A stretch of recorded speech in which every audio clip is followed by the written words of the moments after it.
Hello everyone, welcome to today's class.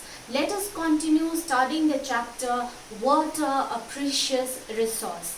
In the last class, we studied that all living organisms require water for their survival. But the amount of fresh water that is available on earth for consumption for all living organisms is very less. It is about 1% only. On top of that, the fresh water that is available for consumption is locked up in ice caps and glaciers that is present in the mountains. So we are left with only a few sources for fresh water. So what are those sources of fresh water? We already studied about the 3 sources of fresh water available on earth in the previous class. Let us recap those 3 sources. Those 3 sources are, first one is groundwater, second one is surface water or water that is available in lakes, ponds and rivers only.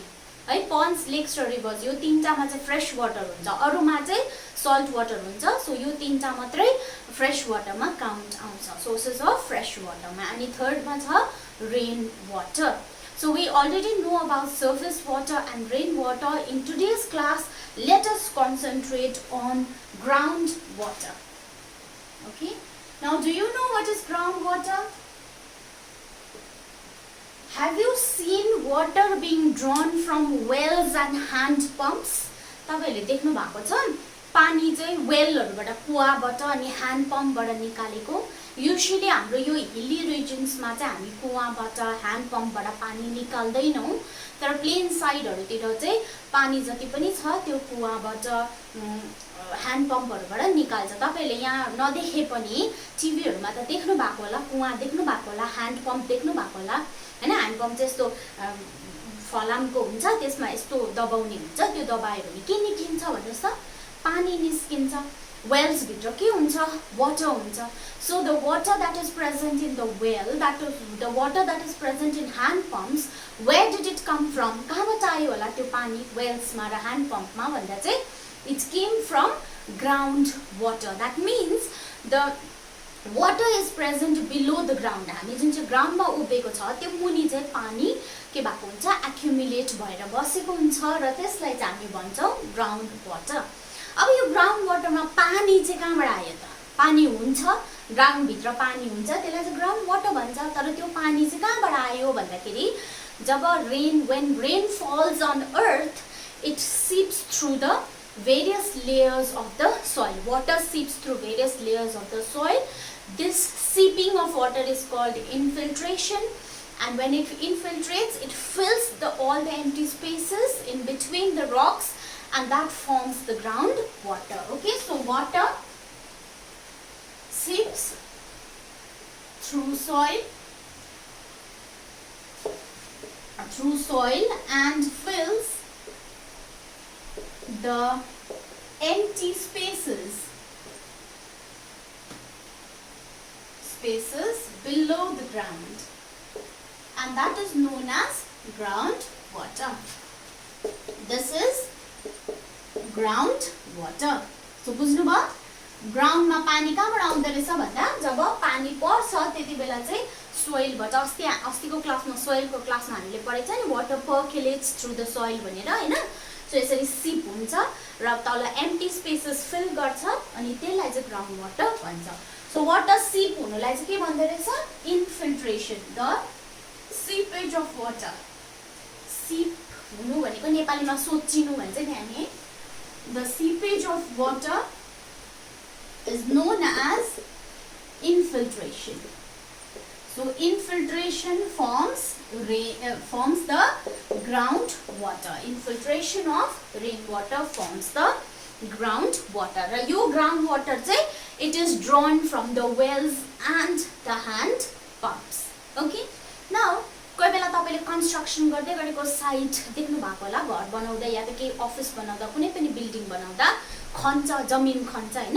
So if you dig a soil, in some places you might find that the soil is moist. है moist भनेको भिजेको जस्तो, माटो भिजेको जस्तो गिलो हुन्छ नि है. What is the cause of the moist soil भन्दा चाहिँ moist soil indicates the presence of water. Okay, पानी माटो अलिक भिजेको छ, खन्दै जाँदा मुनि माटो अलिक भिजेको छ भने चाहिँ त्यहाँ पानी छ भनेर बुझ्नु पर्यो नि त है.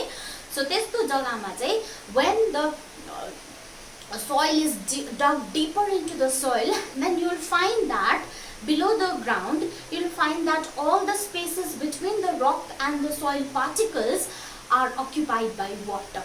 So जति खन्दै जान्छ त्यस्तो जग्गामा मुनि तपाईले मुनि चाहिँ यस्तो लेभल आउँछ जहाँनिर चाहिँ all the spaces that is between the rocks as well as the soil particles that is filled up entirely with water, and that त्यो लेभल जुन चाहिँ छ त्यो लेयर डल्लै फिल अप भएको हुन्छ पानीले, and the uppermost level of that water is known as water table. है, so the uppermost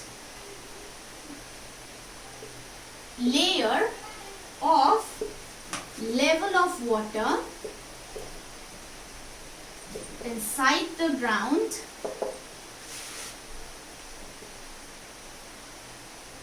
is known as water table. So त्यसलाई चाहिँ वाटर टेबल भन्छ. टेबलको सर्फेस कस्तो हुन्छ? स्ट्रेट हुन्छ नि त है, यसरी सर्फेस हुन्छ. त्यस्तै गरी पानीको पनि यस्तो सर्फेस हुन्छ. अपरमोस्ट लेयरलाई भन्छ है, ल तपाईले याद गर्नु पर्यो. अपरमोस्ट लेयरलाई चाहिँ वाटर टेबल भनिन्छ. And below this water table you will find ground water.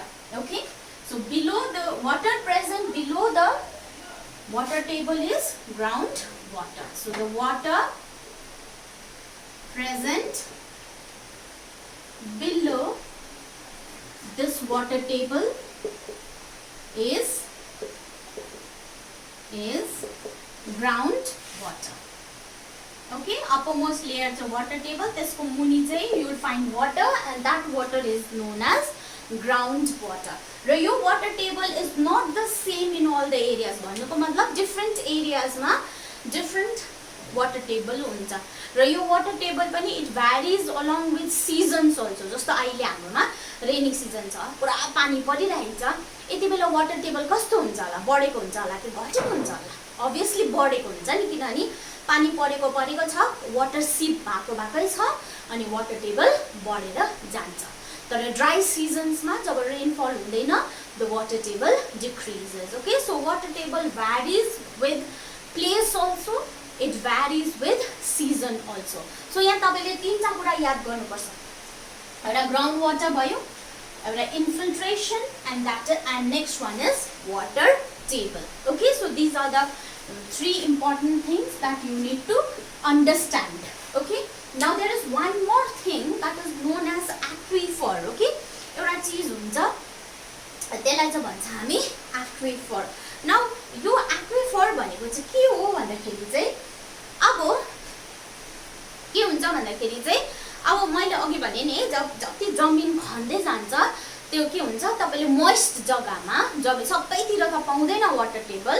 So certain जग्गा सर्टन प्लेसेसमा मात्रै हुन्छ वाटर टेबल. र तपाईले त्यो जग्गामा जमिन खन्दै खन्दै खन्दै गएपछि first you will find water table, किनभने वाटर टेबल अपरमोस्ट लेयरमा हुन्छ.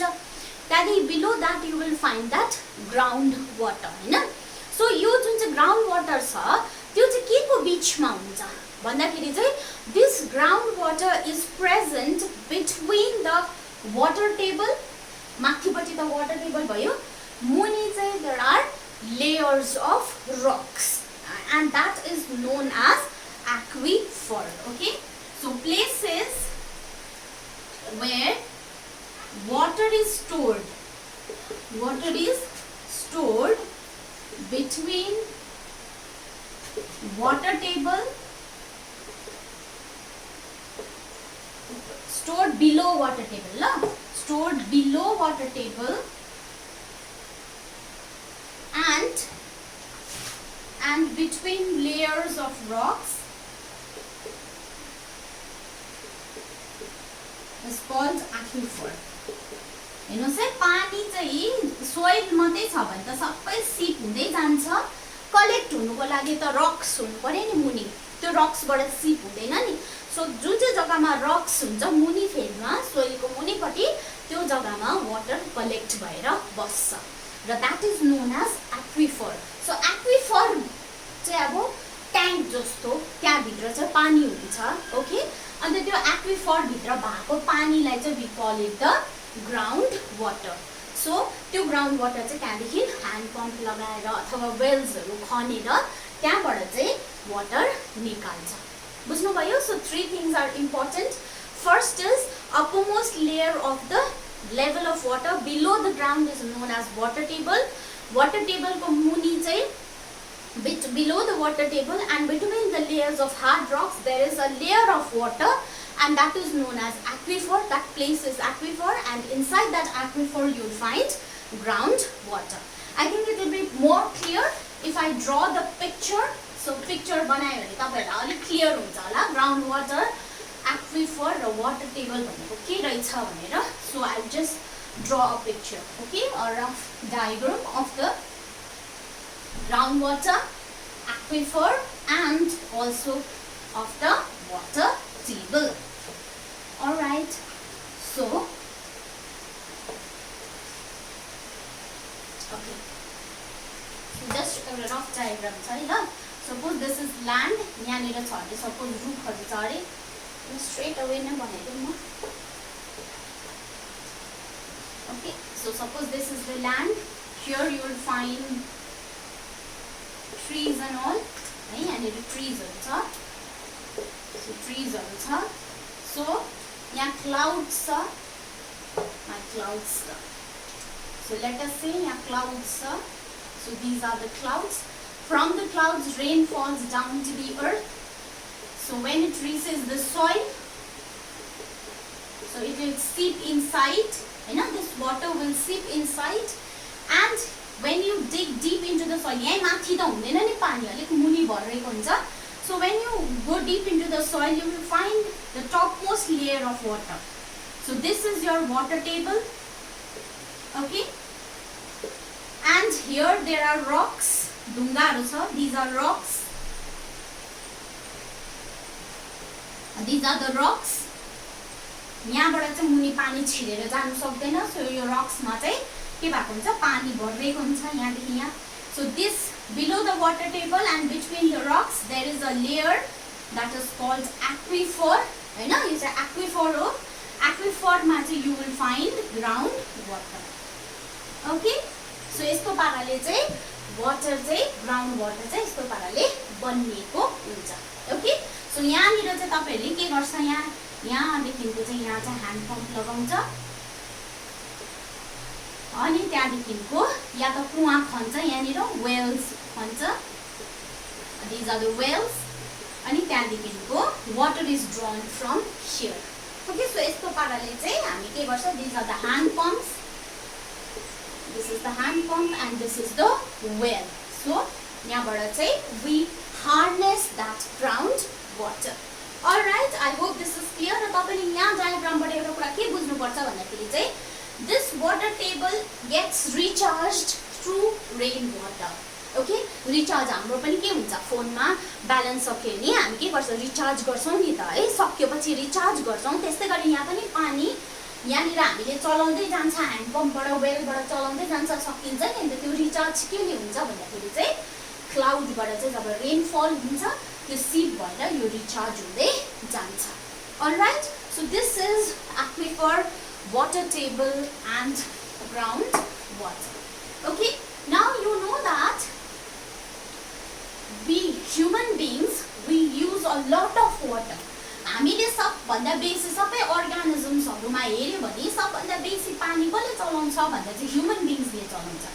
किन भन्दाखेरि चाहिँ ह्युमन बीइङ्सले चाहिँ आफ्नो डेली नीड्सको लागि मात्र हैन डोमेस्टिक नीड्सको लागि मात्र हैन हाउसहोल्ड एक्टिभिटिजको लागि मात्र हैन अरु एक्टिभिटिजमा पनि they use water. What are the other activities that we do that uses water भन्दा agriculture we practice agriculture or farming त्यसमा पानी चाहिन्छ हैन कन्स्ट्रक्सन वर्क्सहरु गर्छ हामी घर बनाउँछ बिल्डिङ बनाउँछ त्यसमा पनि पानी चाहिन्छ अनि इन्डस्ट्रीजहरु छ त्यहाँनिर हामी थुप्रो प्रोडक्ट्सहरु म्यानुफ्याक्चर गर्छ that process also requires water.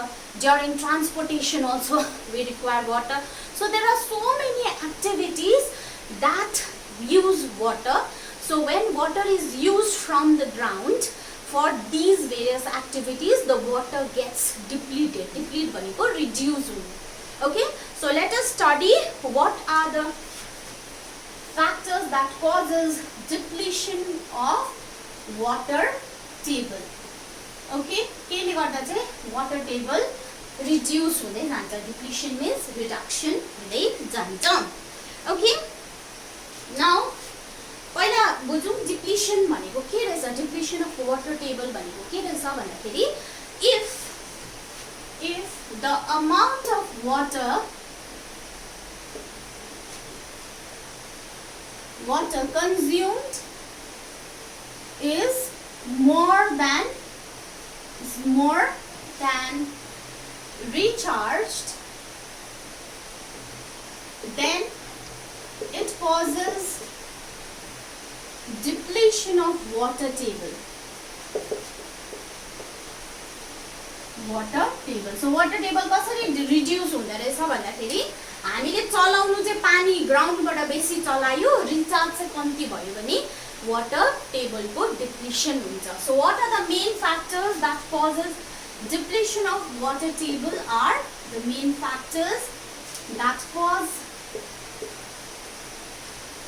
depletion of water table are, let us discuss three main factors, right? तीनटा छ तपाईको सिलेबसमा. So let us discuss those three main factors. The first one is increase in population. तीनटा factors ले water table depletion हुन्छ. त्यसमा एउटा के छ, increase in population. Population त अहिले याद छ तपाईलाई, population बढेर कतिवटा मेजर प्रब्लम्सहरु हुँदैछ. So त्यसमा एउटा कारण चाहिँ के छ, depletion of water table. Now what happens when increase in population takes place? First of all, there will be consumption of more water. Okay na, जति population बढ्यो त्यति बेसी पानी चाहियो नि त मान्छेलाई, हो. Then secondly के हुन्छ भन्दाखेरि चाहिँ there will be demand for more and more offices, more and more buildings, more and more schools. अन्त त्यसको लागि construction गर्नु पर्यो. Construction गर्दाखेरि roads बनाउँछ, pavement भनेको tiles को, अहिले त tiles को बाटो बनाउँदैछ. So many things are being constructed. र त्यसले गर्दाखेरि के हुन्छ भन्दाखेरि चाहिँ it reduces the open areas like playgrounds and parks. Okay, जब बिल्डिङहरु बेसी बनाउँछ, बाटो बेसी बनाउँछ, किनभने बाटो सिमेन्टेड हुन्छ, या त के रे बिटुमेनले छापेको बाटो हुन्छ, या त टाइल्स लगाएको बाटो हुन्छ. अनि त्यस्तोबाट सिपेज हुन्छ, वाटर सिपेज हुन्छ, हुँदैन नि त. जहाँनिर सोइल छ त्यहाँनिर पो सिपेज हुन्छ त. बाटोबाट घर बनाएको ठाउँबाट त सिपेज हुँदैन. सो सिपेज भएन भने त वाटर टेबल त के हुन्छ, रिचार्ज भएन नि त. रिचार्ज भएन भने त अभियसली चलाउँदै मात्रै छ, रिचार्ज भएको छैन भने त it will lead to depletion of water table. So increase in population is one major factor that causes depletion of water table. So when population increases,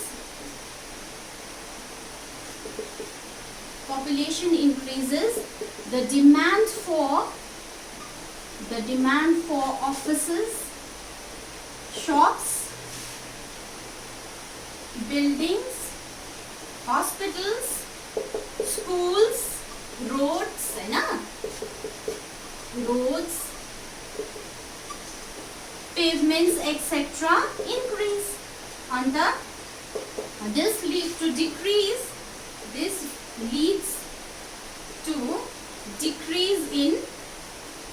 in open spaces like parks and playgrounds. Park, playgrounds छ भने त त्यहाँबाट त seepage हुन्छ नि त. Playground, so infiltration also decreases.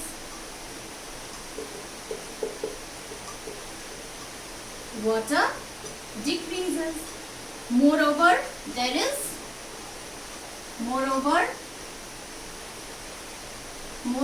is increase in consumption of water.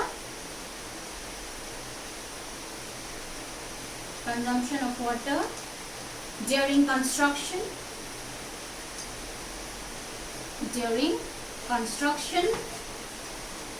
leading to depletion of water table or depletion of groundwater. So यो point मैले लेखेको बुझ्नुभयो होला। जति बेसी पपुलेसन बढ्यो त्यति बेसी हस्पिटल्स, अफिस, शप्स, बिल्डिङ्स बनाउनु पर्छ र त्यो बनाउँदाखेरि ओपन स्पेसेसहरू घट्दै जान्छ र जति ओपन स्पेसेस घट्यो इन्फिल्ट्रेसन त्यति डिक्रिज हुन्छ, त्यति नै वाटर टेबल पनि डिक्रिज हुँदै जान्छ। Okay, now next main factor that causes depletion of water table is industrial activities. Now you know that we have a large number of industries, हैन? हाम्रोमा कति बेसी अहिले त इन्डस्ट्रिजहरु छ र यो industries require a large amount of water for their production, for recycling, for transportation of these products. अनि त्यहाँदेखि त्यो वाटर चाहिँ कहाँबाट कन्ज्युम हुन्छ? ग्राउन्ड वाटरबाट कन्ज्युम हुन्छ। So that also leads to decrease in water table. So industrial activities, second factor that causes depletion of water table are industrial activities. So many industries use water for various purposes, various purpose को लागि, like recycling, in production also, production मा चाहिन्छ, recycling मा चाहिन्छ, distribution मा चाहिन्छ, distribution of products and so on.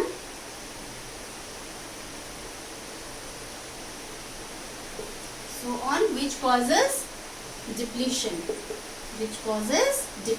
of water.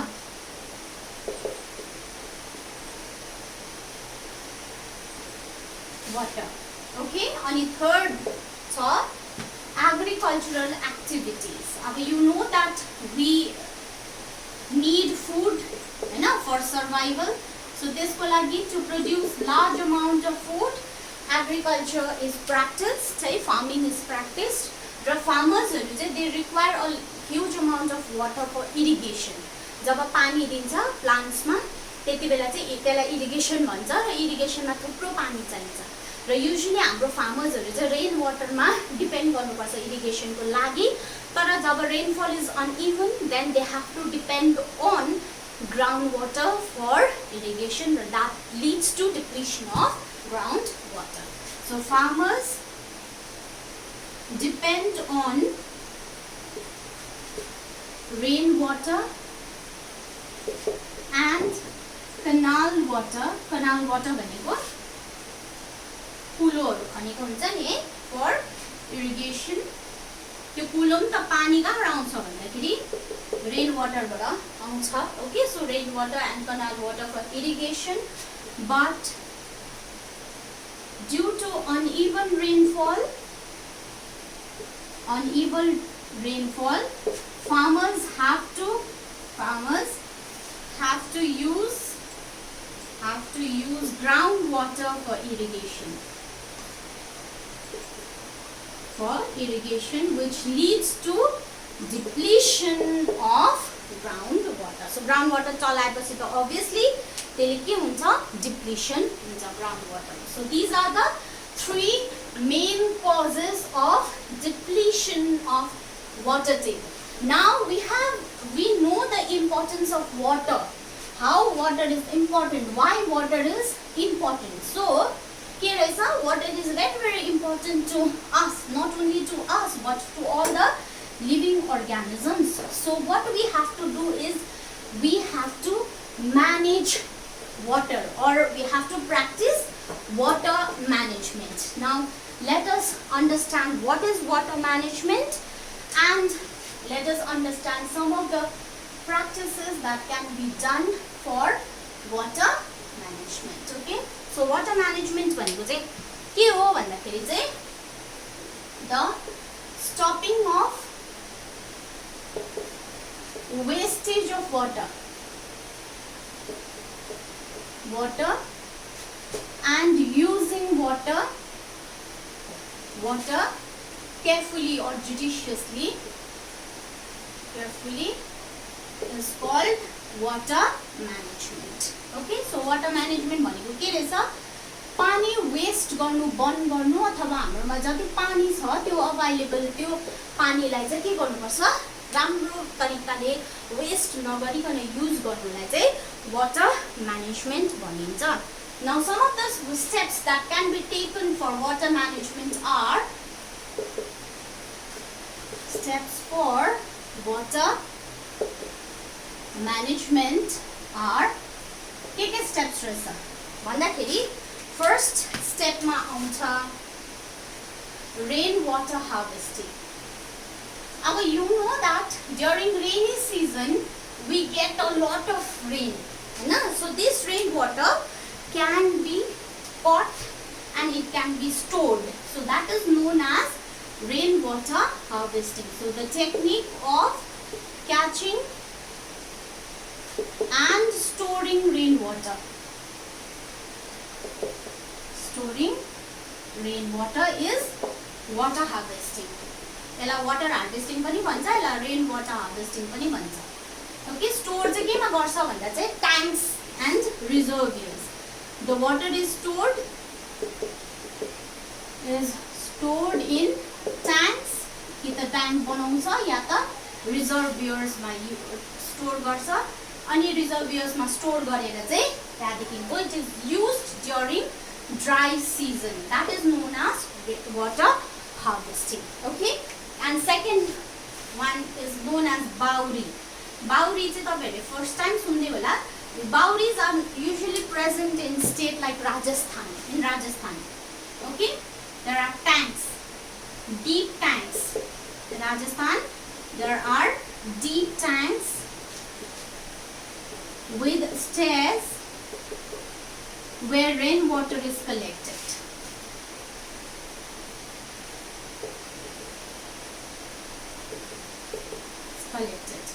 Okay, so बाउरीज भनेको चाहिँ कस्तो भन्दाखेरि तपाईँहरूले टिभीहरूतिर पनि देख्नु भएको होला. ठुल्ठुलो गहिरो ट्याङ्क हुन्छ.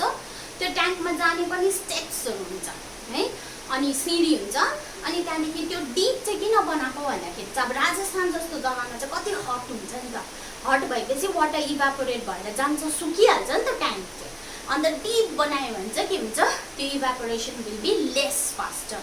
So the water will be stored over there and it can be used for various purposes. So यो बाउरीज त उहिलेको जमानामा उहिलेको राजा महाराजाहरूले बनाएको. तर बीचमा त्यसको युज थिएन. पहिलाका मान्छेहरूले उहिलेको मान्छेले युज गर्थ्यो, त्यहाँदेखि बीचमा युज गरेन. अहिले चाहिँ nowadays this Bauris are being reused again. Okay, for किनभने यसले वाटर स्टोर गर्छ र यो भित्र यसलाई रिभाइभ गरेर it is being used nowadays. And the third one is drip irrigation. अब अघि मैले भने फार्मर्सहरूलाई पानी पुरा बेसी चाहिन्छ for irrigating their crops. So drip irrigation is a technique. It is a technique in which water is supplied through narrow tubes.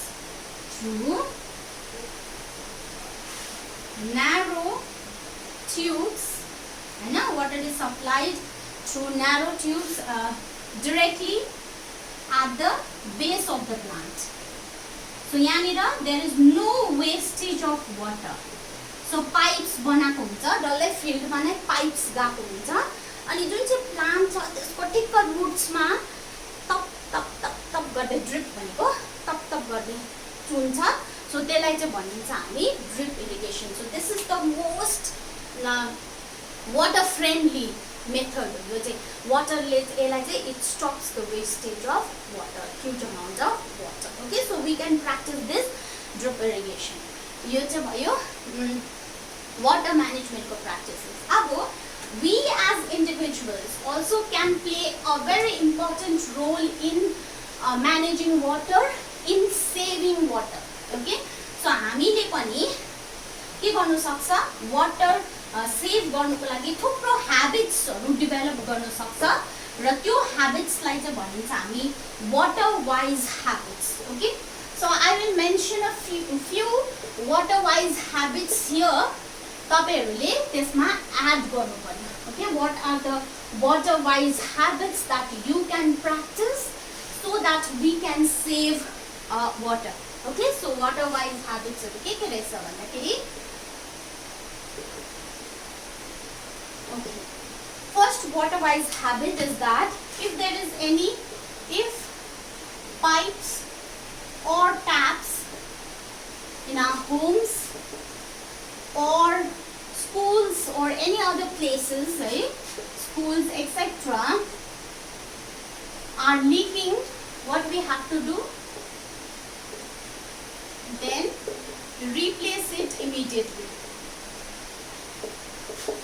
so के हुँदैछ हाम्रो घरमा आउने पानीको पाइप अथवा घरमा हाम्रो जुन चाहिँ कलहरु छ त्यो लीक गर्दैछ भने त्यसलाई immediately replace गर्नु पर्यो replace गरेपछि it will prevent a lot of water wastage okay secondly we have to turn off the taps during brushing our teeth हैन दाँत ब्रश गर्दा शेभिङ गर्दा कति जनाको बानी हुन्छ नि कल खोलेर त्यसै पानी फ्याक्ने त्यो चाहिँ गर्नु हुँदैन turn off the taps during brushing shaving bathing washing etc okay third one is mop the floor instead of washing कति जनाले के गर्छ भुइँ सफा गर्दाखेरि पुरा पाइपले पानी लगाउँछ भुइँमा पछि चाहिँ अन्त टाइम झाडुले सफा गर्छ कति पानी वेस्ट हुन्छ त्यो भन्दा त आधी बाल्टी पानी ल्याएर भुइँ पुछ्यो भने कति सफा हुन्छ हैन सफा पनि हुन्छ पानीको वेस्टेज पनि कम्ती हुन्छ so we have to mop the floor instead of washing okay र फोर्थमा छ fourthमा what we have to do is main very important plant trees to maintain water cycle you know that trees बाट transpiration हुन्छ transpiration भएपछि cloud form हुन्छ अनि rain water falls on earth so we have to plant trees to maintain water cycle secondly अघि भर्खर हामीले rain water harvesting को कुरा पढेछ so practice rain water harvesting in your schools in homes in offices or in your neighborhood हाम्रो स्कुलमा त हामीले already गरेको छ नि है ट्याङ्क छ माथि छानाबाट हामीले पानी लगाएर ल्याएर लगाएको छ so we can do that even in our homes in our neighborhood etc okay र 6 मा we can spread awareness about the importance of water to people एउटा कुरा कतिजना मान्छेहरूले त बुझेकै हुँदैन नि त पानी कति कम्ती छ पानी जोगाउनु पर्छ बचाउनु पर्छ भन्ने कुरा के हुँदैन बुझेको हुँदैन so we can spread awareness of importance of water among the masses so this will also help in preventing water loss and preventing water scarcity okay I hope everything that was done today is clear. With this, we have come to the end of the chapter, Water, a Precious Resource. See you next time.